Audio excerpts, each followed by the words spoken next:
Aujourd'hui, le Santé Sport Social Club reçoit Yvonne Delevoye-Turel, enseignante-chercheur en psychologie du mouvement à l'Université de Lille. Partons à la découverte du plaisir de l'effort physique, la rencontre de la psychologie et du design sensoriel. Bonjour à tous, je m'appelle Yvonne Delevoye et j'ai le plaisir aujourd'hui de vous parler un peu de la notion du plaisir et de l'effort physique. Je suis enseignant-chercheur à l'Université de Lille et avec notre équipe, on a travaillé un peu avec Decathlon il y a quelques années dans un projet qui s'appelait Sport Plaisir. Parce qu'en fait, on s'est rendu compte que la notion de sport n'était pas finalement quelque chose d'agréable pour tous. On va commencer par une question. Si je vous dis sport effort ou sport confort, qu'est-ce qui vous intéresse? Qu'est-ce qui vous amène à sortir vos baskets pour aller faire un petit jogging le matin? Bon, on s'est rendu compte que cette question elle est compliquée et que surtout pour les moins de 15 ans, plus de 53% des enfants n'ont pas envie de faire d'efforts. La question que nous avons menée donc, de 2013 à 2017 a été vraiment de comprendre la psychologie humaine face à cette notion d'effort. Et on a travaillé avec des spécialistes de la région qui avaient pour objectif de rendre le sport accessible au plus grand nombre. Et la question qu'on s'est posée ensemble, c'est comment faire émerger la notion du plaisir pendant la production d'un effort. Je suis neuropsychologue, donc je m'intéresse aux liens entre le cerveau et le corps. Et donc, dans nos études, et notamment avec Maureen Garlier qui a fait une thèse de doctorat avec moi, elle s'est intéressée à mieux comprendre c'est quoi cette notion d'effort. Et on s'est rendu compte que quelque part, c'était lié à la capacité à prédire l'effort qui allait venir. Je vous demande, va courir 2 km. Ceux qui étaient capables de s'imaginer l'effort nécessaire pour faire cette activité physique, ils en ressortaient à la fin avec le sourire, avec « ouais, c'était cool ». Par contre, ceux qui n'avaient aucune idée de l'effort nécessaire, ils faisaient l'activité malgré eux, mais à la fin, très peu de plaisir en émergeait. Donc il y a eu toute une hypothèse théorique sur le fait que la notion d'effort est liée à ma prédiction, ma capacité de prédire ce qui va arriver. Avec nos partenaires donc de Decathlon, on a travaillé sur les notions d'odeur, sur les notions d'image et notamment la musique, avec l'idée que si on augmentait l'environnement sensoriel dans lequel on allait pratiquer, on pouvait améliorer notre expérience du vécu, peut-être parce qu'on permettait de mieux prédire. En fait, les premiers résultats ont confirmé cette hypothèse parce que les odeurs n'avaient pas beaucoup d'effet.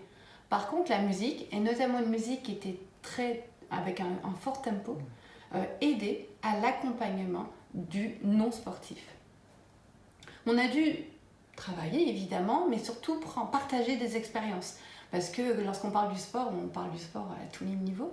Donc on a développé au niveau de la région de Hauts-de-France un réseau de 150 professionnels, donc qui allaient des cliniciens, des psychologues, des étudiants, des sportifs de haut niveau ou de bas niveau. Et on a partagé en fait l'expérience et notamment la définition de c'est quoi l'effort, c'est quoi cette tolérance à l'effort. Et ce qui en est émergé, c'est que c'est un facteur psychologique. Quelque chose qui peut-être se développe à l'enfance ou à l'adolescence. Ah oui, mes parents, ils me poussaient à faire un peu plus. Et peut-être qu'en tant qu'adulte, je suis plus armée à faire face à cette notion d'effort. On a organisé un bon symposium international qui a amené finalement à se rendre compte que cette question n'est pas si simple et que dans les théories cognitives, aujourd'hui, on n'a pas de réponse. Donc aujourd'hui, je vais vous présenter un peu, un peu notre cheminement théorique et appliqué autour de cette notion du plaisir et de l'effort physique. Je vais tout d'abord vous montrer quelques résultats de notre laboratoire où en utilisant des montres, notamment j'en ai une ici mais je ne sais plus où elle est, mais une petite montre, ça nous permet de mesurer la fréquence cardiaque, la fréquence du corps, de la température du corps, etc.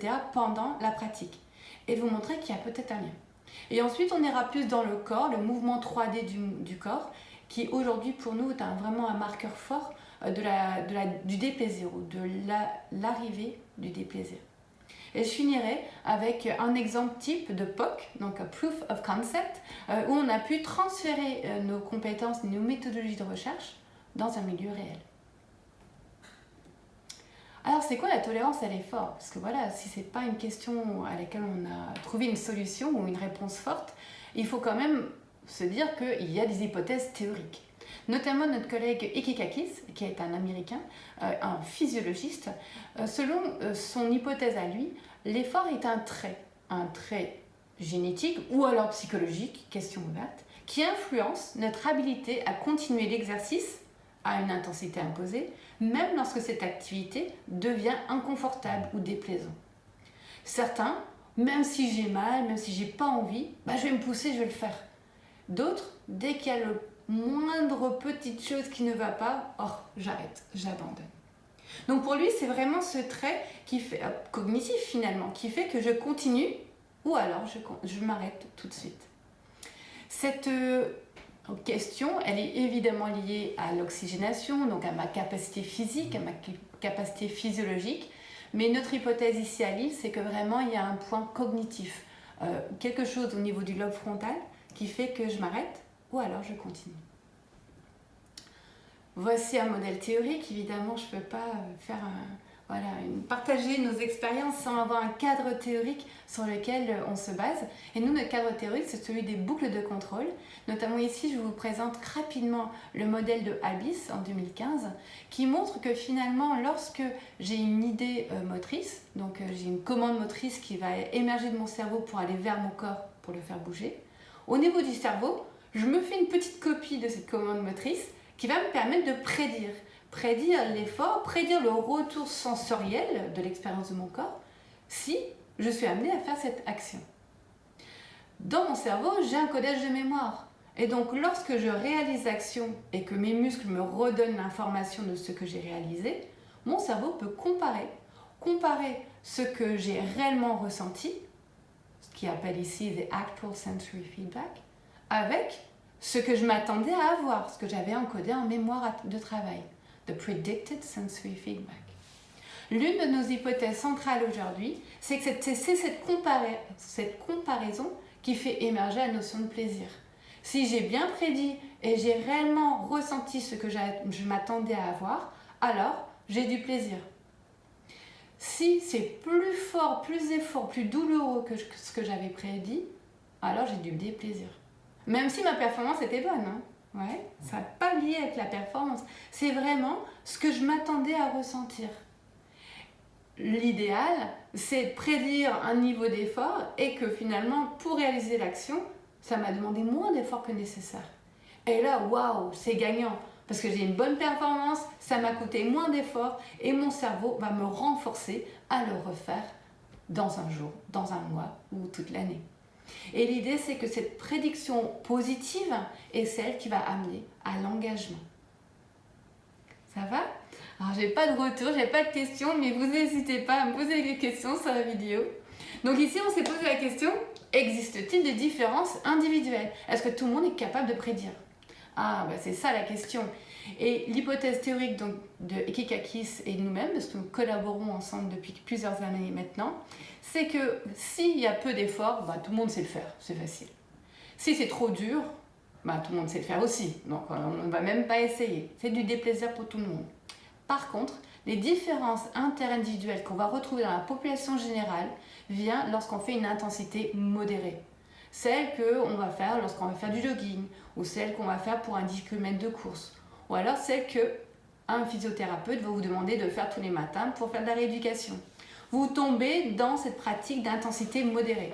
Et là, notre hypothèse, c'est que nous ne sommes pas tous égaux. Ici, on va donc devoir créer des protocoles expérimentaux pour pouvoir tester cette hypothèse. Et le gros souci qu'on avait, c'est que jusqu'à présent, on utilisait des outils qui nous permettaient de mesurer les choses avant et après.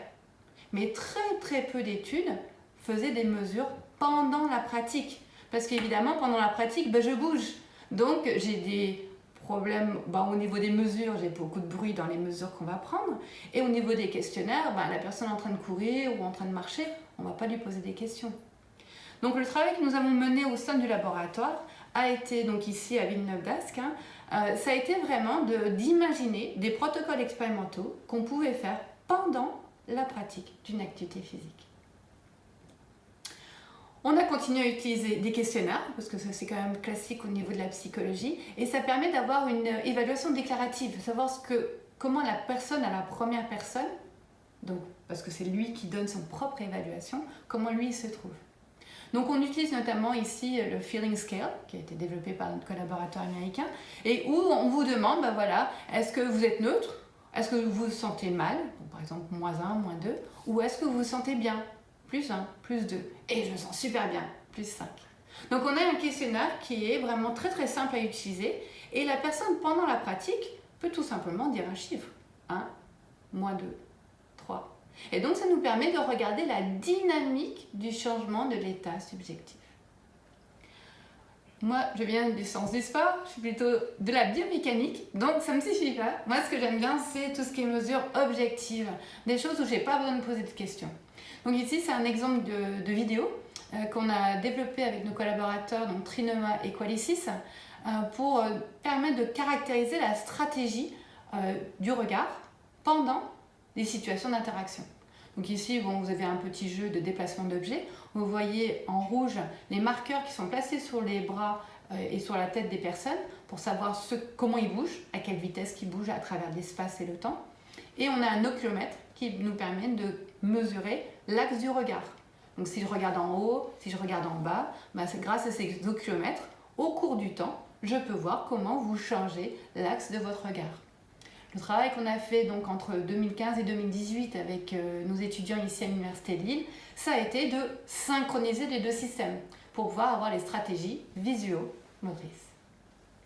En utilisant ces deux approches, donc questionnaire et mesure objective, on a pu ici comparer l'expérience du vécu de personnes donc non sportives, donc même des inactifs, pendant 30 minutes d'activité physique, donc ici c'était du vélo d'appartement. Et on a mesuré pendant toute cette pratique la fréquence cardiaque, la posture et la puissance émise. Et grâce au questionnaire, on a pu également avoir du changement dynamique des affects de ces personnes, comment ils se sont rendus compte ou expérimenté cette expérience. Et on a contrasté des personnes qui étaient tolérants à l'effort, donc en utilisant un questionnaire, et ceux qui étaient faiblement tolérants à l'effort. Donc les forts tolérants sont en noir, les faibles tolérants sont représentés ici en gris. Et vous voyez que pour la fréquence cardiaque, donc Heart Rate Frequency, donc HRF, vous avez ici l'augmentation, qui est classique, de la fréquence cardiaque pendant que je suis en train d'émettre une pratique de vélo, donc un effort. Et vous voyez qu'au niveau de la fréquence cardiaque, on a vraiment quelque chose de très très similaire entre les deux groupes de sujets. Que je sois faible ou fort tolérant, j'ai une fréquence cardiaque qui arrive à peu près à 150 ppm et qui se stabilise. À droite, vous pouvez voir que, par contre, il y a une différence de la puissance produite. Donc, vos forts tolérants, ils produisent beaucoup plus de puissance sur ce vélo que mes faibles tolérants. Par contre, au niveau physiologique, corporel, ils sont identiques. Donc ensuite, on s'est posé la question, au niveau du vécu.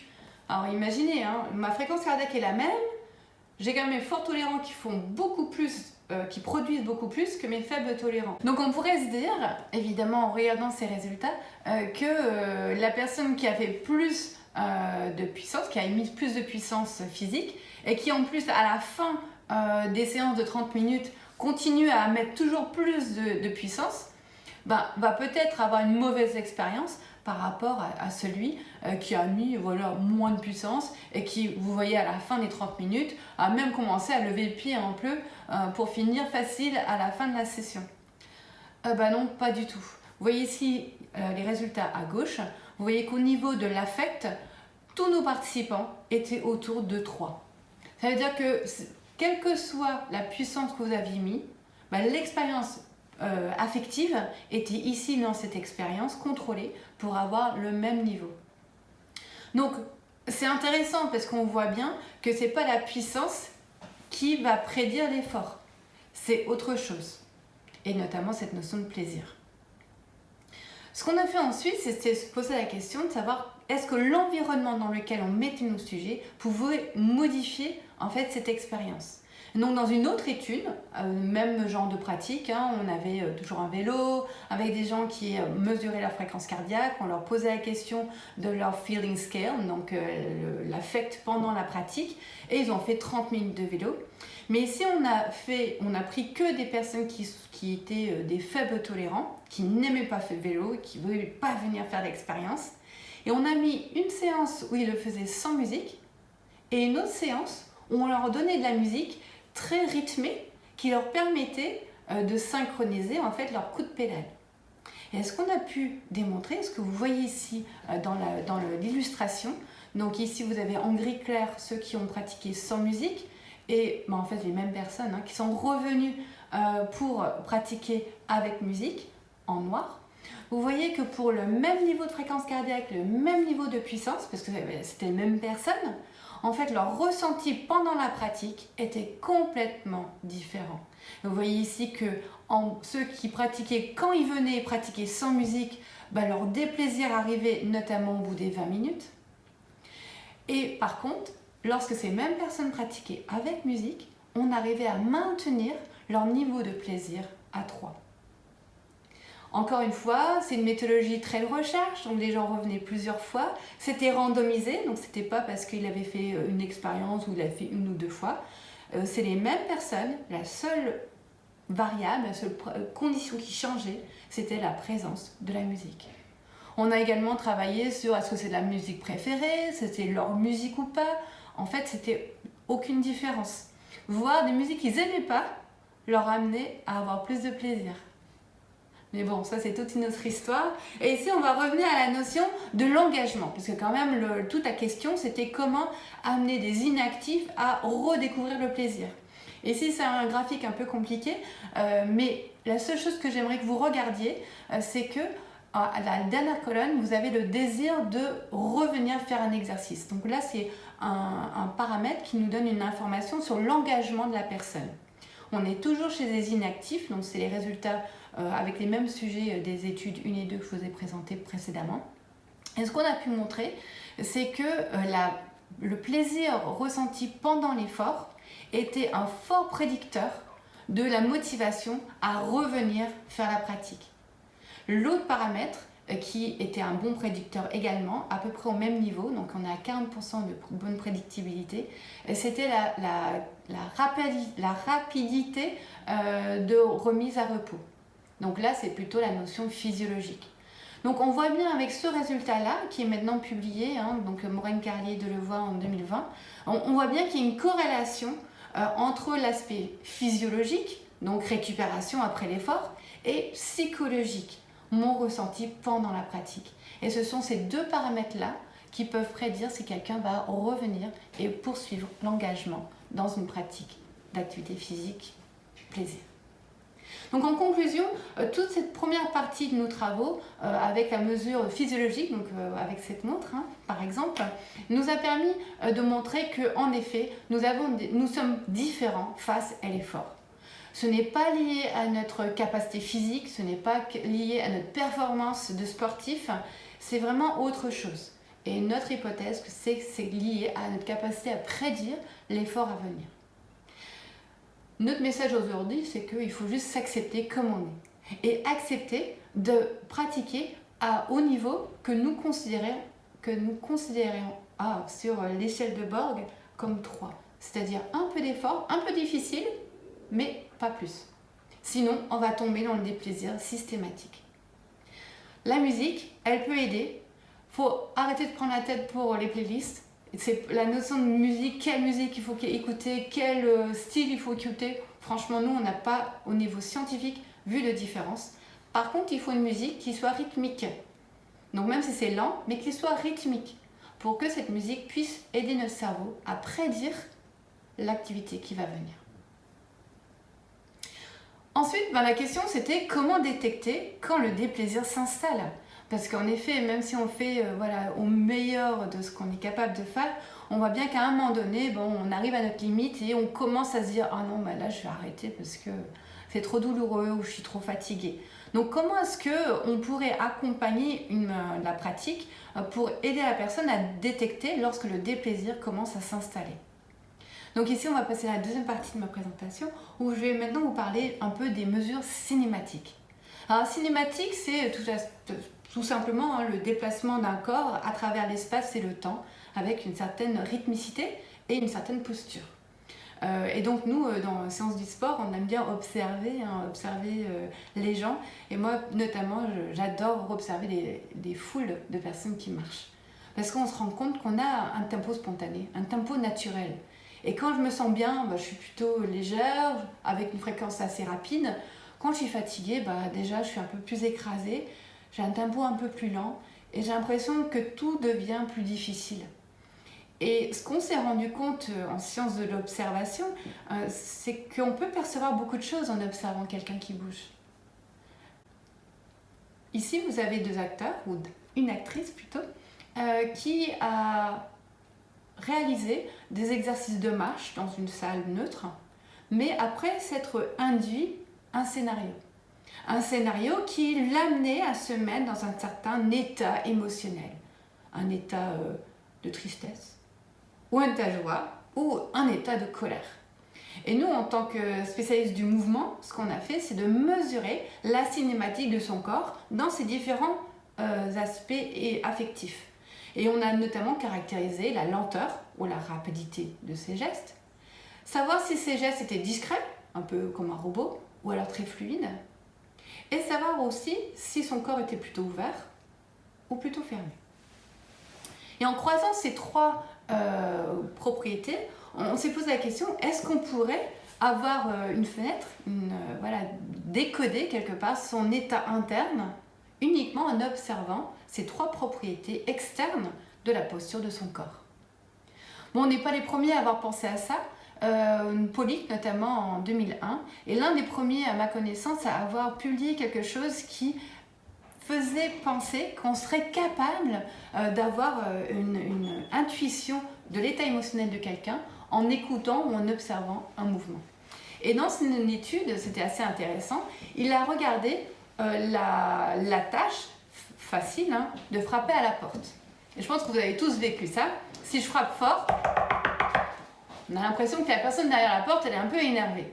Par contre, on a des gens qui sont, vont faire le geste beaucoup moins fort, beaucoup plus discret, qui pourrait être relié à leur état interne, peut-être d'une fatigue ou d'une démotivation. Et dans ses travaux, Pollock a pu montrer que la vitesse du déplacement du corps, donc de la main, dans chacun de ces états émotionnels était caractéristique. Et notamment, lorsque je suis excitée, lorsque je suis en colère, j'ai une action beaucoup plus rapide et beaucoup plus forte au niveau de l'intensité que lorsque je suis relâchée ou quand je suis fatiguée, où là, il a montré que la dimension 1 qui était corrélée à cette vitesse du mouvement était beaucoup plus lente. Donc on a pris ces informations-là et on l'a intégré à nos caméras 3D avec nos marqueurs.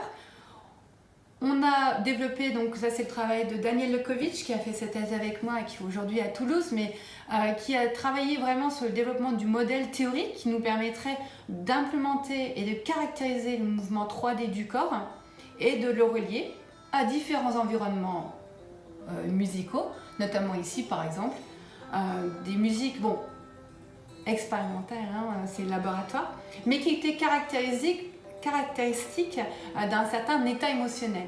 Donc là, si je me tais, vous écoutez un peu la musique, vous avez quelque chose de très léger et qui caractérise finalement ce qu'on appelle la sonique du plaisir. Et on a mis différents types d'environnements et on a pu regarder comment cet environnement permettait de changer ou pas la posture, la cinématique, la fluidité du corps. Donc on a fait cela sur le vélo et on s'est intéressé donc à la posture, notamment de la tête, qui serait fermeture, déplaisir ou ouverture, plaisir. Et on a regardé la dynamique. Donc vitesse plutôt rapide pour tout ce qui est excité, colère, et coudé lent, plutôt déplaisir ou démotivation qui se présente. Voilà. Et donc ici c'est l'exemple du protocole expérimental. Vous avez ici, on écoute la musique, on écoute l'environnement pour se mettre dans l'état. Ensuite la personne commence à pédaler, spontanément. Aucune instruction sur comment le faire, mais il devait le faire pendant 1 minute. Et ensuite, on éteint la musique et on regarde comment la personne inactive, parce que c'est toujours des non-sportifs, comment la posture continue dans un milieu silencieux. Et ensuite, on faisait une évaluation subjective de l'état émotionnel perçu. Évidemment, les personnes étaient naïves, donc là par contre, c'est même pas des étudiants, vraiment des gens de tout venant, entre 18 et 65 ans, qui venaient pédaler. Souvent, c'est des gens qui avaient envie de faire du vélo, mais qui n'avaient pas le courage. Donc on avait la possibilité de les accueillir sur la plateforme, ils faisaient un peu de vélo, on mettait des combinaisons qui me permettaient d'avoir les marqueurs sur la partie du corps, mais ils faisaient même pas attention à l'environnement dans lequel ils étaient. Ici, vous avez les résultats et vous pouvez voir qu'on a fait une différence par rapport à un neutre, donc à un état de musique mais calme. Et ce que vous pouvez voir, c'est que pour les deux états négatifs, donc où on a induit la peur, on a induit la tristesse, vous avez la tête qui baisse vers le bas. Et de manière systématique, de 2 à 3 degrés. Alors, ça paraît pas beaucoup, mais une inclinaison de la tête de 3 degrés, c'est quelque chose qui est détectable par un coach, qui est détectable par quelqu'un qui a l'habitude de regarder la posture du corps. Par contre, un environnement joyeux, donc la musique que vous avez entendue juste avant, aucun changement au niveau de la posture de la tête. Donc, c'est pas la question que la personne au cours du temps a changé sa posture. C'est vraiment que uniquement pendant les conditions négatives, il y a eu un affaissement du haut du corps. Lorsqu'on a regardé la dynamique maintenant, toujours avec les mêmes environnements musicaux, vous voyez qu'au niveau de la tristesse, aucun changement de la vitesse. Donc la personne a continué à pédaler à la même vitesse pendant ces extraits musicaux. Par contre, lorsqu'on a donné la musique qui était soit pour induire la peur, soit pour induire la joie, on a eu une augmentation significative de la fréquence de pédalage. Et cette augmentation a continué même lorsque la musique était éteinte. Donc on a vraiment une induction qui a induit de manière implicite un changement dans la dynamique et la posture du corps. Bon, évidemment, on est allé un peu plus loin. Maintenant qu'on avait ces vidéos et qu'on avait ces informations, on a travaillé avec des mathématiciens et des spécialistes des sciences de l'informatique et on a essayé de trouver un modèle qui permettrait de caractériser ces micro-changements de la posture et de la dynamique. Parce que l'objectif, et c'est là où on va arriver dans quelques minutes, c'est d'amener à créer un environnement interactif. Donc pouvoir détecter un changement corporel, l'utiliser pour moduler l'environnement sensoriel de la pratique. Donc ici, c'est vraiment une illustration, mais l'idée, c'est qu'on va regarder la séquence posturale d'une personne au cours du temps et avec des covariances, donc des matrices mathématiques, les informaticiens ont classifié, catégorisé ce qu'ils pensaient être une posture de motivation et une posture de démotivation. Bon, évidemment, on n'avait pas mesuré la motivation, donc scientifiquement, c'était plutôt des catégorisations émotionnelles, parce que les musiques étaient émotionnelles. Donc ici, je vais vous montrer le résultat pour des cartes émotionnelles, lorsque l'induction était pour la colère, la joie, la tristesse ou la peur.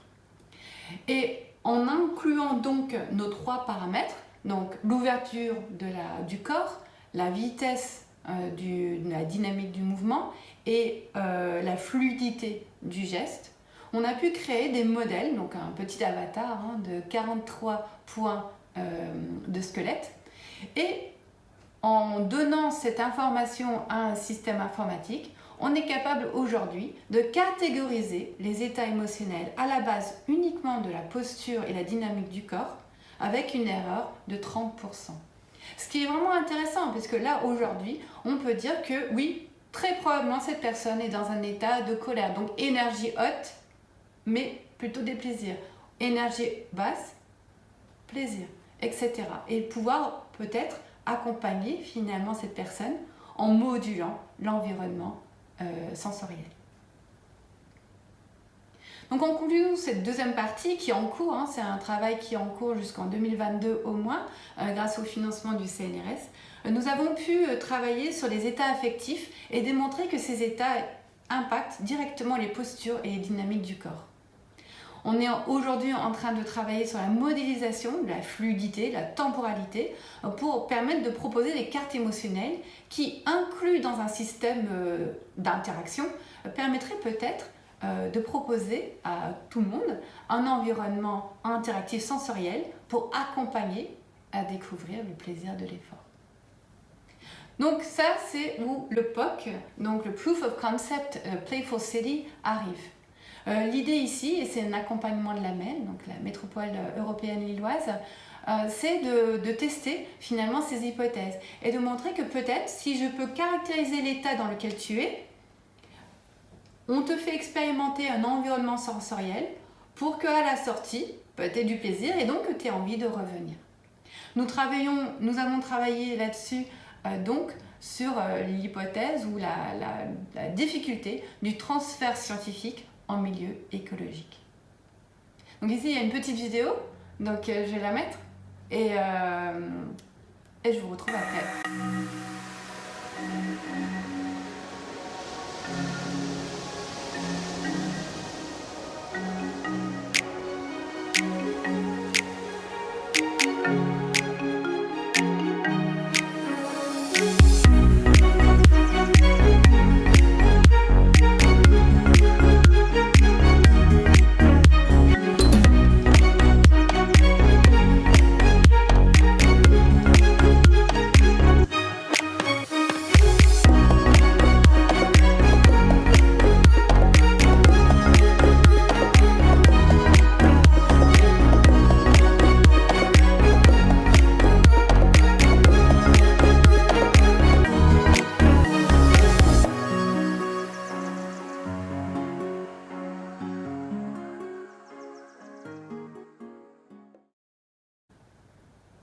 Donc voilà, donc c'est une petite vidéo qui que j'espère vous a montré comment finalement nos mesures en laboratoire ont été transformées ou transférées à un milieu de la MEL et notamment l'Iliade, donc au cœur de la cité scientifique.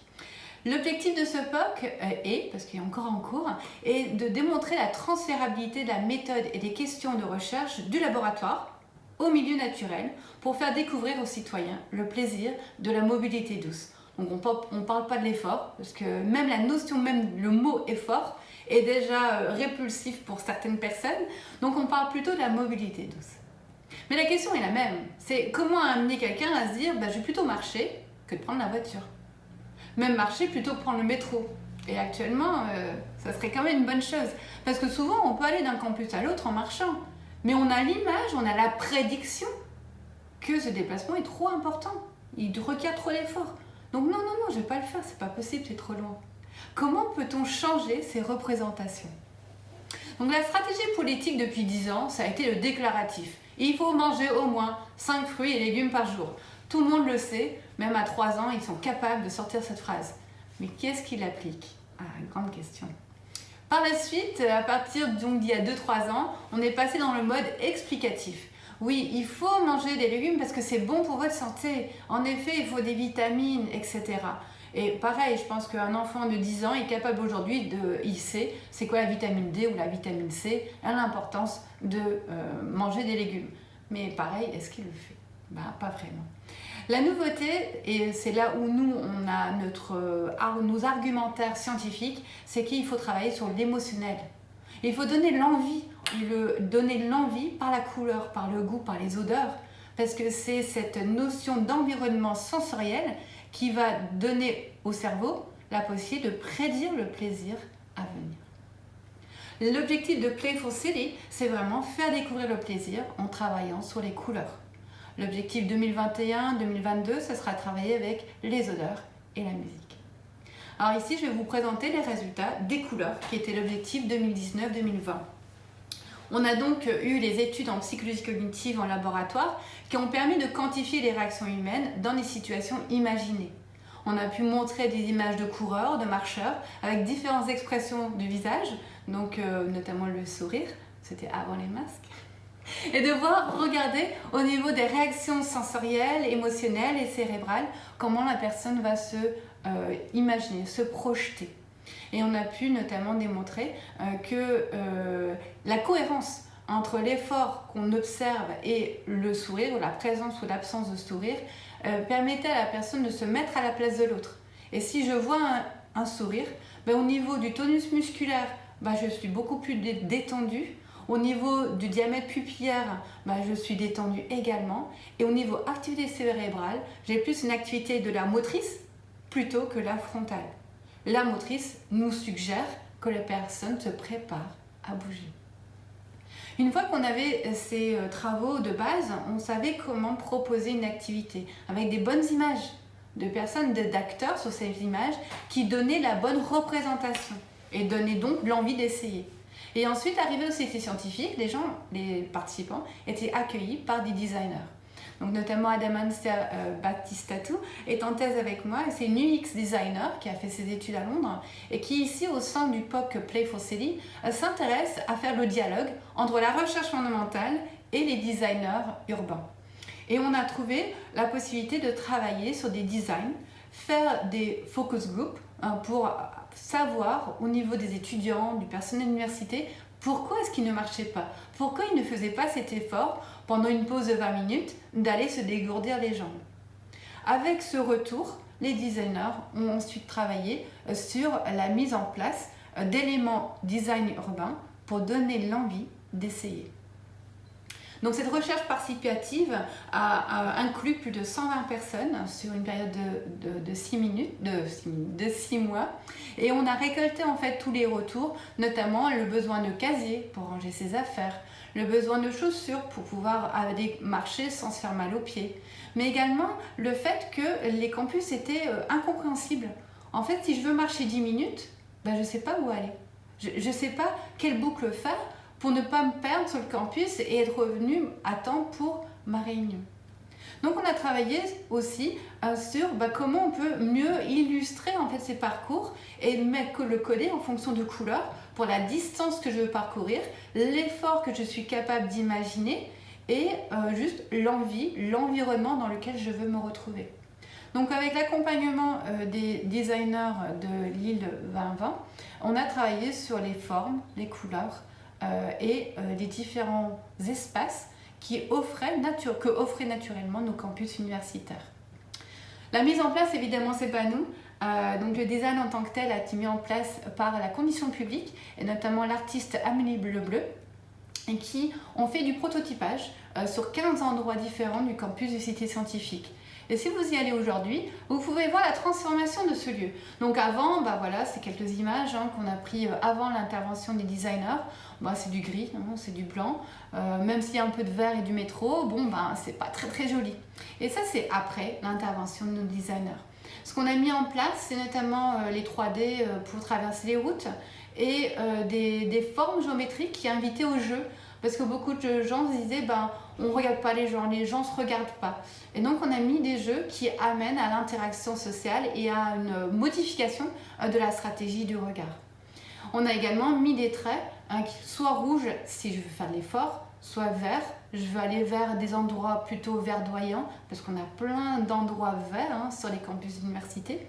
Et on a mis des informations sur la distance, 20 minutes, 40 minutes, pour que les gens puissent prédire s'ils allaient avoir de l'effort, s'ils avaient le temps de le faire. Et on a pu voir que ça a changé la fréquence. Plus de gens maintenant commencent à aller découvrir ces campus, tout simplement par ces quelques éléments de design qui étaient implémentés sur le campus. Nous, en tant que scientifiques, ce qu'on a fait, c'est de venir faire des mesures pour objectiver. Parce que c'est bien de faire du design, c'est beau, ok, mais nous, on voulait vraiment montrer que ça avait changé la pratique des personnes.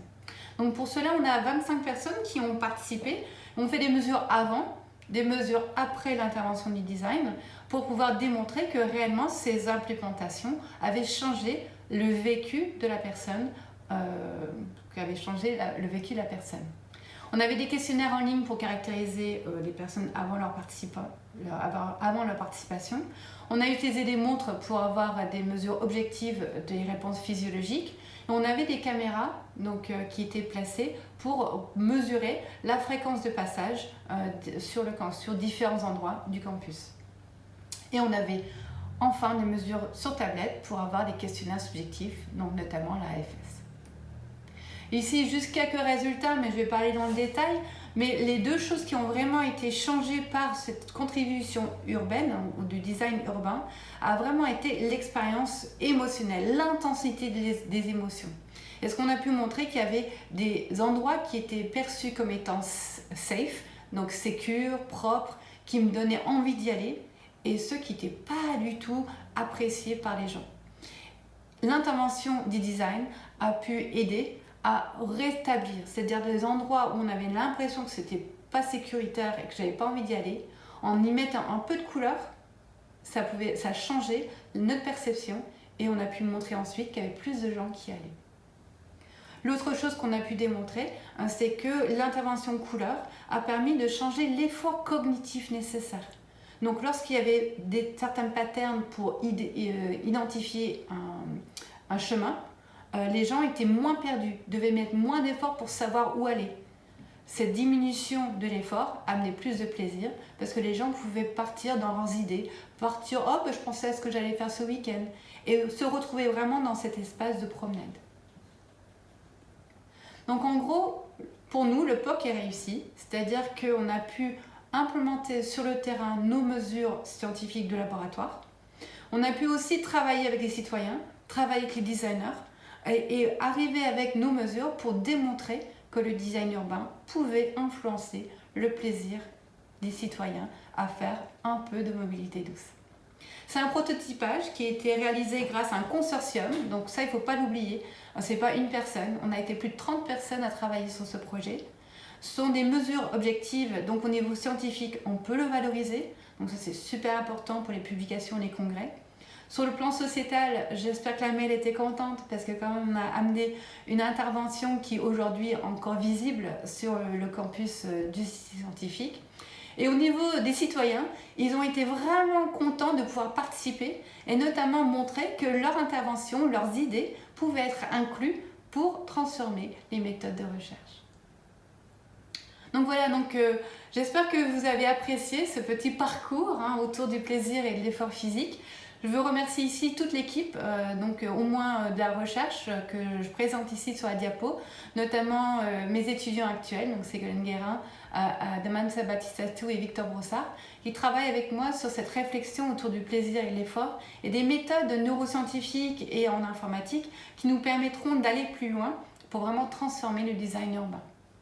Et vous, si vous êtes intéressé à nous suivre, connectez-vous à notamment notre Twitter pour voir un peu ce qui va se passer en 2021.